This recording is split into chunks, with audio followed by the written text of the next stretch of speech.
હવે જો વાત કરવામાં આવે મતદાનની તો આજે બીજા તબક્કાનું મતદાન યોજવામાં આવ્યું છે અને આ જ અંગે પ્રધાનમંત્રી મોદીએ ટ્વીટ કરીને લોકોને અપીલ કરી છે કે લોકસભાની ચૂંટણી માટે મતદાન જરૂરથી કરો। મતદાન પૂર્વે પ્રધાનમંત્રી મોદીનું આ મહત્વપૂર્ણ ટ્વીટ સામે આવ્યું છે। યુવાઓને મતદાન કરવા માટે પ્રધાનમંત્રી મોદીએ ખાસ અપીલ કરી છે। 12 રાજ્યોની લોકસભાની બેઠકો માટે મતદાન કરવા માટે પ્રધાનમંત્રી મોદીએ આ અપીલ કરી છે।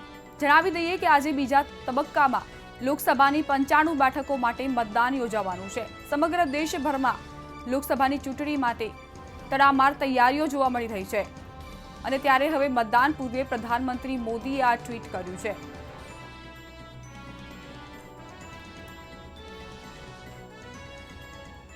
બાર રાજ્યોની લોકસભા બેઠકો માટે મતદાન યોજાવાનું છે। જો વાત કરવામાં આવે બેઠકોની તો 95 બેઠકોમાં મતદાન શરૂ થઈ ગયું છે।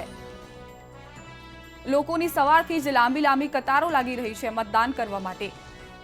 એક તરફ ઉત્સાહ પણ જોવા મળી રહ્યો છે કારણ કે લોકસભાની ચૂંટણી એટલે ભારતમાં એક ઉત્સવની રીતે લોકો ઉજવતા હોય છે। લોકશાહીનું આ ઉત્સવ કહેવાય અને 12 રાજ્યોની 95 બેઠકો પર આજે મતદાન યોજાવાનું છે। ત્યારે પ્રધાનમંત્રી મોદી ટ્વીટ કરીને અપીલ કરી રહ્યા છે કે યુવાઓ મતદાન કરો। તો મતદાન પૂર્વે પ્રધાનમંત્રી મોદીનું આ ટ્વીટ સામે આવ્યું છે।